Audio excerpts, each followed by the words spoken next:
Welcome to another edition of Len's Burning Bush. I am Len Harvey. Before I bring on my guest for the week, I want to talk about what's really burning my bush. So, in life, we deal with a lot of things, and unfortunately, grief is part of it. Unfortunately, we all know it just plain sucks. Whether it's friends, family, or animals, it knows no boundaries on this.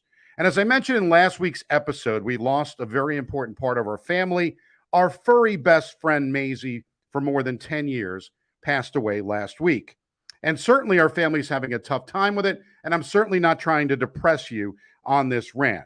But the question came up on whether or not and when we should get another dog, right? When should we get it? Now, everyone grieves in a different way. And we felt that since Maisie was a shelter dog and a shelter rescue, that she would want us to adopt another dog as soon as we were able to do so. So this had me thinking about people when they lose their spouse or significant other. Is there a time? How soon before you could move on to date somebody new? Is there really a realistic time frame on this? So I have the answer for you. It's NOYB or Nunya. Yes, I used acronyms. I know I hate them, but I needed to appeal to everyone. It means none of your business. Yes, I said it, none of your business, because let's face it, you might think your opinion is important, but it's not. It really is not. There are famous lyrics from a Salt and Pepper song. Yes, I am going to go to Salt and Pepper here from 1994, and I'm going to read them for you. I'm not going to rap it, so thank goodness for that, but I am going to read them for you. What's the matter with your life? Why you got to mess with mine? Don't keep sweating what I do, because I'm going to be fine. Check it out. If I want to take a guy home with me tonight, it's none of your business. So, of course, I'm neither salt nor pepper. Maybe I'm just Old Spice, but it all fits together. Grieving is a personal experience, and how one gets over it, it is up to them. And if you don't like it when they post a picture with their new boyfriend or their new girlfriend and you think it's too soon, then stop before you type back, take a better route, and just wish them well. Stop judging them. I can't stand when people are afraid to post something with the fear they're going to get criticism. And God forbid they want to get a little bit of criticism for their post. Remember, you do not know the full story. You may think you do, but you don't. They may need to move on quickly to help their grief, or again, they may need to wait a little bit. They may need it, But again, it is none of your business. Nothing burns my bush more than people who judge others for what they know absolutely nothing about or will know anything about. Again, it's none of your business. I remember before I had kids, I would see a kid acting up at a grocery store. And with that said, I said, I would never let that happen to my kids. Of course, it did. It's going to continue to happen. And it's going to happen throughout the time with or without our blessing. So if we decide to get another dog right away, or if your friend who lost their spouse starts dating again and you feel it's way too soon, just realize they do not care or need your opinion. They need a friend, a shoulder to cry on. And by the way, I told my wife when I die, I would like her to bring a date to my funeral. With that being said, it's time to bring on my guest for the week. She is making her second appearance. She last appeared last November in the election episode, There's an App for That. She hosts the popular show Retro Radio Flashback Monday, Wednesday, and Friday from 6 a.m. to 9 a.m. and formerly Nothing But the Blues on WFDU-FM in Teaneck. Welcome the lovely and wonderful E.B. Fisher. And E.B., I just wanted to get that off my chest because I saw somebody, a friend of mine, and it just kind of bothered me with this whole thing. So I just wanted to do all this. So what do you think? Well, I have to agree with the none of your business aspect of it. With respect to getting another dog, we also lost a dog this past year. And we are also a rescue family. And I don't know that I'd run right out and get another dog. I am. I've got two now. I'm down from three, and it's a busy house with dogs. But I have to agree with you. I think that we never really know the other side of the story, so you don't really your opinion doesn't matter as much as you might think it does. Yeah, I just get it's interesting. I find it where you've got situations where people will always think that they are, making sure that their opinion matters, right? And I know people feel like they matter all the time, but in the reality of things, when it comes to a death of a loved one, and you decide to date somebody, what if you meet somebody tomorrow? What if all of a sudden, one of the people from Hollywood comes in and they want to start dating? Are you gonna say no? Well, I'll tell you, I have very, very explicit set of criteria. They can't come with in-laws. I'm never going down that boat again. No, Down that road again. I would agree with you on that wholeheartedly. I don't, it's kind of an interesting topic, and certainly I didn't want to depress anybody because obviously death is very personal to people. But I just, I have friends of mine that have lost their loved ones, and some have moved on quickly. Some take a long time. Some never. I mean, some decide, you know what, I'm never going to marry or date again. I just don't want that. And that's okay too. It's like one of those things where, again, it's a personal preference, right? There are so many things like that along the course of life. I mean, people who see other couples who don't have children right away, that becomes a sore subject, when are you having children? I went through that myself. So I think you're right. I think everybody does what's right for them. And you really, again, as I said, you don't know the other side of the story. So weighing in is oftentimes not as welcome as you might think. No, it's not. And the object of everybody's discussion, their opinion matters, right? You talked about the kids, it's like in life, this is what happens. If you're dating somebody, they always ask, when are you getting married? And then when you finally decide to get married, then they're like, well, when are you having children? And it's never good enough, because when you have children, they want to know when you're having another one. So it never ends. It's kind of like the parties too, where you've got the wedding shower, the rehearsal dinners, all these parties leading up to everything that, number one, you got to bring a gift for, which is another sore subject of mine. How many gifts do you bring? You got to do, now they have actually with the children now, I did an episode on this. They make the announcement of the gender of this. Have you seen this? Yes, the gender reveal. Yeah, That's yeah. right. And now, do you bring a gift to the gender reveal party as well, or what? What is the deal with that? There seems to be way too much in that, and I just find it very interesting. I love a reason to celebrate, but I have to agree with you. There's a lot of that going on that I think is excessive too. I completely concur. So there's a few things I want to get to today. Not a lot, but there's a few things I want to get to. Of course, we lost, getting on a grim subject. We lost Michael Nesmith this week from the Monkees. He passed away at the age of 78. His final show was less than a month ago. So poor Michael Nesmith of the Monkees. I don't know. Were you a Monkees fan? Not really. Oh, okay. I mean, we're down to one monkey, one beetle. We're leaving us slowly but surely here. I know. This is what happens when, again, I started the episode. This is what happens when you get old. You got to deal with all this. You're not that old, Len. I know. You're not if that you're old, I'm really worried. Exactly. I just find it interesting. That's all. These are the things I find interesting. So yeah. Michael Nesmith. So couple of things. I'm a big TV buff. I love TV. Did you happen to catch the Facts of Life, Different Strokes show that was on the other night, the live thing? Reunion? No, I knew about it though, and actually I was kind of curious. I'll admit that. Was it fun?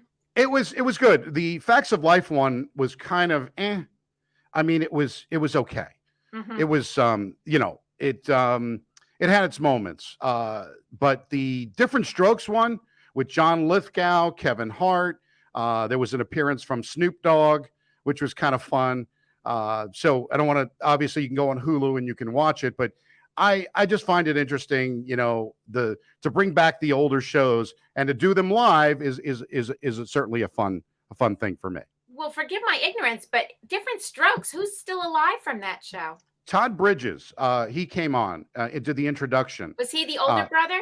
He was the older brother. He was Willis. What you talking about, Willis? What you talking about, Willis? Yeah. That's exactly it. What you talking about? But Jennifer Aniston played in the Facts of Life one as Blair. But what was funny about it, the way she looked. So Lisa Whelchel, who starred as Blair Warner, Right. her and Tootie were on. They were on. I remember Tootie. And then Mindy Cohn, who played Natalie, all came on also. But they weren't in the episode. They just talked beforehand. So what was interesting is that Blair, I don't know if you've seen Lisa Whelchel lately, but she is stunning. But she was stunning as a young girl. She looked the same exact. She was better. The way she looked, I swear to you, was better than Jennifer Aniston looked at. She would have been better off playing her, the character. That's how good she looked. Yeah. Because the idea. Isn't that nice to know? I like to think of that. Yeah. Jason Bateman was playing on there too. They had another couple of characters, but it was the one girl. She went on to do a police show or something, didn't she? Tootie or no, the tomboy one. I can't. Oh, Joe. Yeah, she wasn't showing it. Nancy McKeon. Oh. Yeah, right, she was not on the show. She was not. Right. She did not appear on the show. No. But okay. No, I would have liked to have seen that. That's nice to know. I like to think of them still doing it. Yeah, no, it was good. So TV big for me. Catherine Hahn was on. She was from I love that movie, The Moms, Bad Moms. She was in that movie, Bad Moms and Bad Moms Christmas. You got to see Bad Moms. It's a funny movie. But Catherine Hahn was in it. Jennifer Aniston. But again, catch it up. It's on Hulu. You'll enjoy it. Another thing. Did you ever watch 6 Feet Under? Yes. On HBO. Okay. Well, they're actually thinking of doing a reboot of that. So I just wanted to bring that up to you. So 6 Feet Under, they're thinking about it. They're doing that was a really dark show. And I suppose there were humorous qualities to it, but I always left me kind of feeling cold. But I haven't even thought about that episode. He went on to play Dexter, the one fellow from it. Yes, he did. Yeah. But let's be honest here, E.B. It was a show about a funeral home, people. It wasn't going to be pleasant, just so you know. All right. The drama, though. Yeah. Speaking of pleasant, Sex and the City is back. Yeah. Now, were you a fan of Sex and the City back in the time when it was on? I own a pair of Manolo shoes. You betcha. So have you watched? Because I have not watched yet. I actually told Susan, I said, maybe, again, I'm going to show my masculine side by saying I'm going to watch Sex and the City. But no, I didn't really watch it with any great, I wasn't one of those people who just had to race to the television when it was time for the show to come on. But I have watched it mostly in reruns, and I have enjoyed it. So, well, that is fantastic but it is on now. You can watch it on HBO Max. 11 years later, there'll be some changes, I guess, on the show. I don't want to do any spoilers because I've seen some things, and I've of course, if you're not watching it or if you want to watch it, just go on HBO Max. They've got that. They got a bunch of other stuff that you can watch on HBO Max. I have to tell you, while you're on the subject of television shows, I just finished watching the 2 seasons of The Morning Show. Have you watched that? No, I have not. That has Jennifer Aniston in it. Reese Witherspoon, Jennifer Aniston, and the fellow who played Evan Backstabber in it was another news show, and I can't think of what it was called. Bruce Almighty. Oh yeah, I think you're right on that. So you remind me a little bit of him. You'll have that look, which is not a bad look. You're very handsome. But oh well, thank you. I appreciate that. I can't think of the actor's name. Well, I'll have to watch it then. You have to see it. You have to see it is to believe it. Now, it's funny. I've known you for over 20 years. And for some reason, I don't know why the last time I did the show, I didn't really think about doing a bio and finding a little bit more about you. But one thing that I did find out about you, which I had no idea, I don't think we ever discussed this, but you had 10 years of classical piano education. Yeah. I did not know that. Yeah, I did. It was very important. Somebody's calling me. Well, they're not Nobody. allowed to call you during a I show. know. I I mean, don't know. come I'm on, who? sorry. It's muted, but nonetheless, it distracts me. Yeah, I did. I had 10 years of classical piano lessons, and uh, I enjoyed it. But when I decided to stop, it was a very sad thing. My music teacher, who was convinced that I had a real future in it, she dropped me like a hot potato, and she had been like a second mom to me. So it was a very, very emotional thing for me to stop the lessons and to stop having that connection with her, because she was a very important person in my life. But yes. Mhm. Well, I did not want to bring up bad memories, Oh but no, not at all, not at all. all My right. favorite is Tchaikovsky. I love all of it.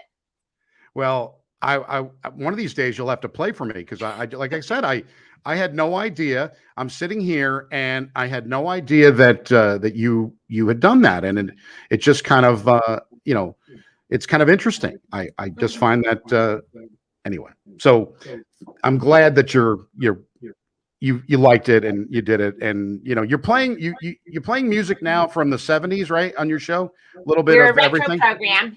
They primarily, I think the way it's billed is music from the 50s, 60s, 70s, early 80s.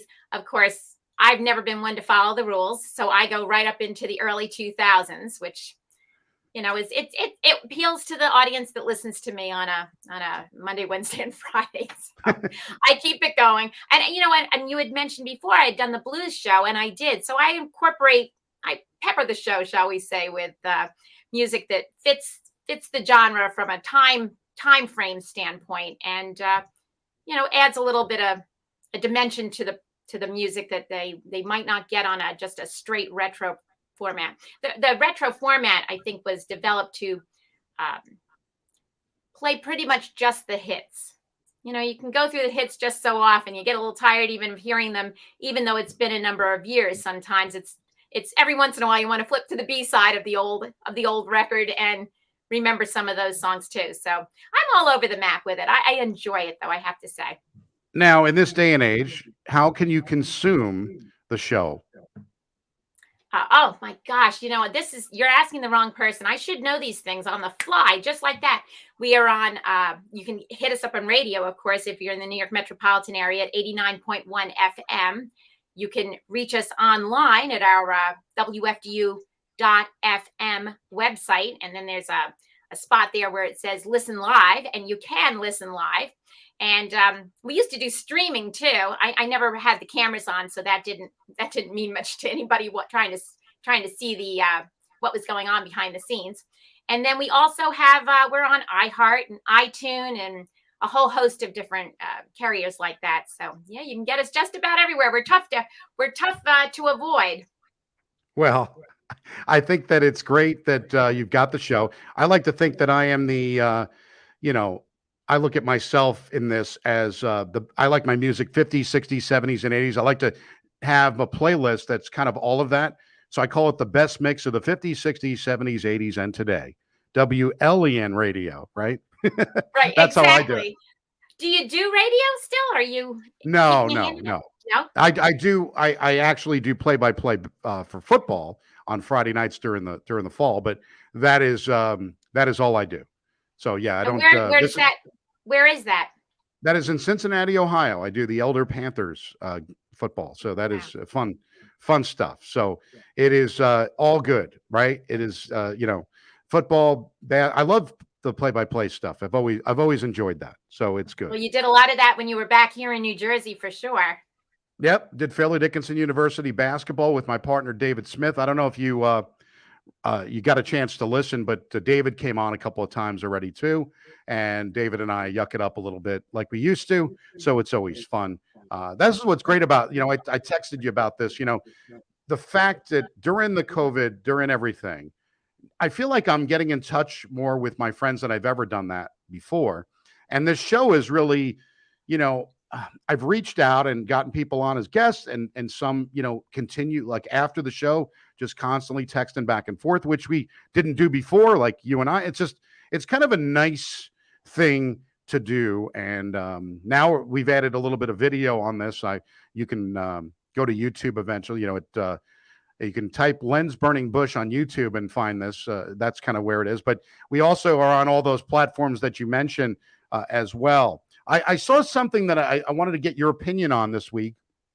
And Frank Sinatra, of course, I went to Vegas and I went to his restaurant. So I still love, just the old. I mean, I saw Lady Gaga in Vegas and she did a cabaret show and she did she did a couple of New York or Luck Be a Lady, just the stuff, Right. Tony Bennett. She did all those songs. But Frank Sinatra, of course, was the king of all of that, the king of the crooners. He required his staff or the people that were working, all his crew, to wear tuxedos. Did you know that? I didn't know that. Yeah, every live performance, and it wasn't because of vanity. So it's kind of an interesting thing here. In an interview, this is a previous one with Tom Dreesen. This is an article by Ryan Parker in the Hollywood Reporter. He said that one evening he asked Frank Sinatra, Old Blue Eyes, why they wear tuxedos for every performance. And he said the response kind of flooded him. He said, Tommy, I can't do a Frank Sinatra voice, but if you work for the king and the queen, royalty, you would wear a tuxedo, right? And, wouldn't we wear a tuxedo? So you would want to dress up for the king and the queen, right? Well, that guy who works in the factory all year long, trying to get enough money to get one ticket to come and see our show, the woman who's a waitress, his wife trying to make ends meet to save enough money to come see the show, they're as much as royalty as the king and the queen. Mm-hmm. So that's why he wore tuxedos. And he thought, wow, another lesson learned. So even behind the grave, the great Frank Sinatra teaching us that, hey, it's kind of like Joe DiMaggio once said why he didn't sit down in a game like later on in the season. He said, because somebody might be seeing me for the first time. And, that's the kind of thing, with great people. They don't understand that a lot of times today, you'll see these athletes will sit down a great deal and they don't understand that, it's the first time they can see LeBron James or, whatever. And you have to think that is the first time that they're going to do it. So the Frank Sinatra wearing a tuxedo, I thought that was interesting. I do like that because that shows the respect for the audience. And likewise, I think the audience needs to show respect for the performers. It's a funny thing. You go to a Broadway show now, and well, for a long time, actually, you can sit in a show. And when I was a little kid, you dressed up to go into New York and attend a nice show.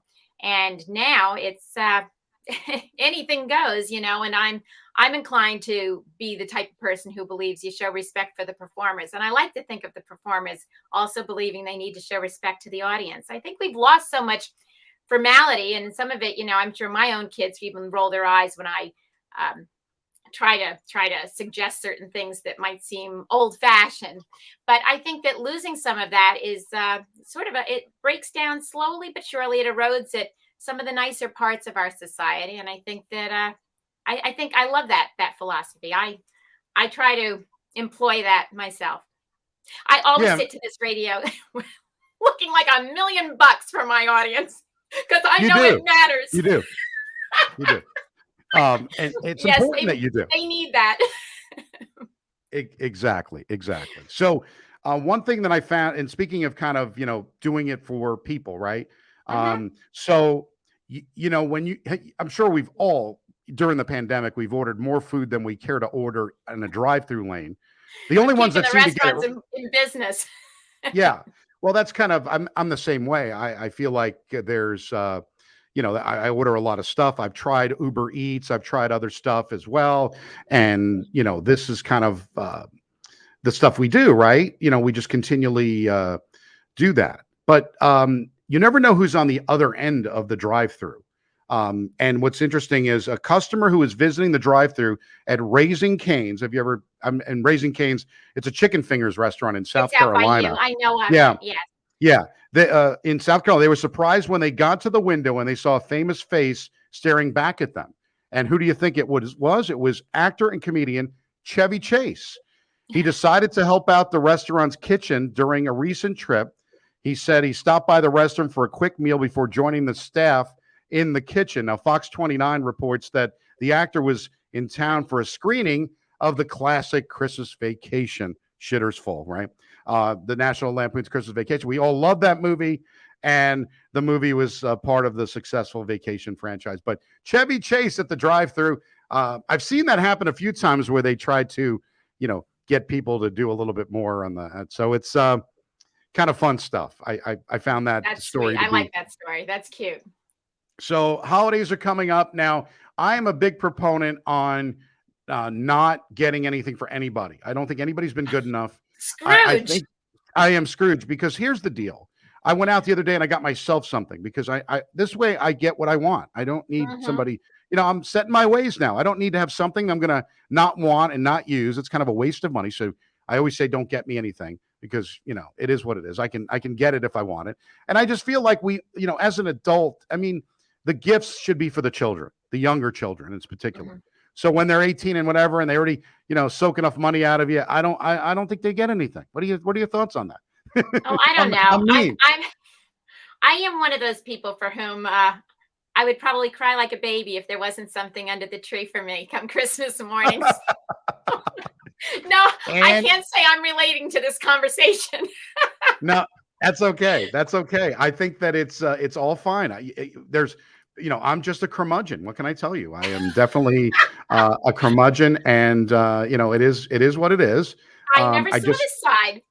Yeah, no, I just feel like gifts for the sake of getting a gift is just not my style. If it's like, I have to you know, agree. That's and very I true. think and I think this day and age, we have so much everybody, it's like a Tuesday in September and people get the latest iPhone. Like there's no special anymore. So I Yeah. think it ruins the whole holiday spirit and maybe that's why I'm kind of the way I am. I don't know. Well, should anyone be paying attention, say family members, a technology gift will not be appreciated.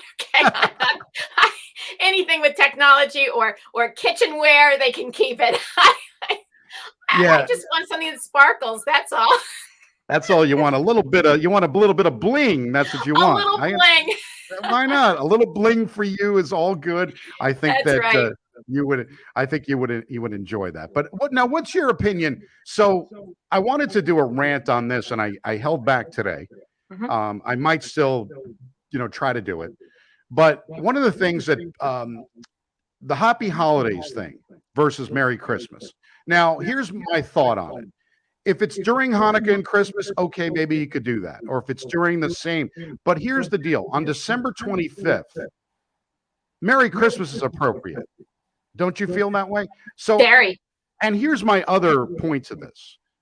I don't feel that if somebody says Merry Christmas to me, and whether I celebrate it or not is not a concern of theirs. It shouldn't be. Mhm. If they say Merry Christmas to me, all I should do is say Merry Christmas back. And that's just be move on. Because Well, everybody gets in, oh, I don't celebrate. They don't care. yeah. No, I think the way to look at that is that it was delivered with good feelings and good cheer, and Yes. that it certainly, as you say, it's not delivered to be offensive, and it's no skin off your teeth to return it, whether you celebrate or not. So no, I'm completely of the school that says Merry Christmas. I'm perfectly comfortable with that. Right. And now we've already passed Hanukkah. So I mean, if you say Merry Mhm. It Christmas to somebody, was so or early this year, right? yes, I don't Mhm. like it early. What can I tell you? It is what it is. But Right. it's just again another That pet crazy peeve. calendar. It really is. And then you got New Year's, which is another, the people said, "Oh, well, let's go out New Year's Eve." I go, "Let's not." Yeah, amateur night. I've never been a big New Year's Eve person. Yeah, I'm not a big New Year's Eve anymore. I kind of like to be home. It was funny. We got invited to go, and I think it was to see a band that we like, and it's a fun night. It was pretty cheap, $25 or something to go, and I was like, "I'll pay you guys. I'll buy you a steak and whatever. You just come to the house." I don't want to travel. I mean, I don't want to No, go. exactly. No, it's not a big drawing card for me. We would probably go out early for a dinner, and that will be it. Sometimes I'm even asleep before the ball drops. So Hey, couple glasses of wine. I've got my lampshade on my head. I'm a that party girl. yeah, you party it, girl. You party it, girl. Woohoo! Well, I just love seeing you again. I love. We used to do, the WFDU TNEC. Ah, I was your news person you are the and sports guy. news and sports. I did it all. Yeah, you did do it all. That's very true. You and Daryl Jamont Young. Do you Yeah, remember her? yeah, that's right. And I hear from her every year at Christmas. oh, she was She's got to be wonderful. 90. And she probably could still do a great voice in the news. Let me tell you something about Daryl. Her cards come in some years, well, not in the last maybe 2 or 3, but her cards would come in with her and her sister, also a gal up there in years, and they'd be riding elephants in India and doing all sorts of things. I know maybe it was Photoshop, but there she was surfing in California. No, I'm kidding. But she takes these amazing trips and is still living and doing all sorts of wonderful things. She was a nice woman to work with, and I'm glad to see that in her retirement in Florida, it's been such a nice bunch of years that she's been enjoying. That's it. Just had a card from her this year.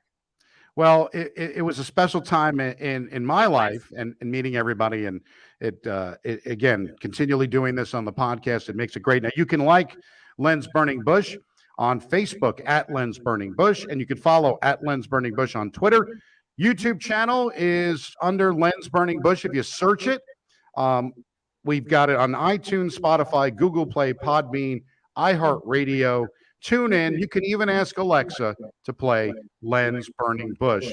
And if you do, make sure you say Len's Burning Bush podcast, because you don't want to just say Len's Burning Bush. We don't know what comes up when that happens. So make sure you do that. And we are on Stitcher, Amazon Music, as mentioned, Pandora.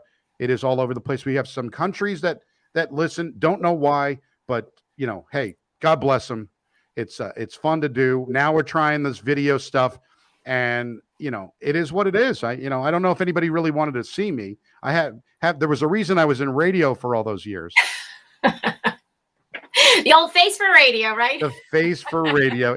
Although you say I look like some actor on this Apple show, I gotta watch it. So I'll watch it and do whatever I can. But Evie, make sure you listen to her show, because she's terrific. I really enjoy your show always, and make sure you do that. Thank you so much. Thanks, Evie Fisher. I'm Len Harvey. Be back with another episode of Len's Burning Bush next week. So long. All right. Let's see if we got it.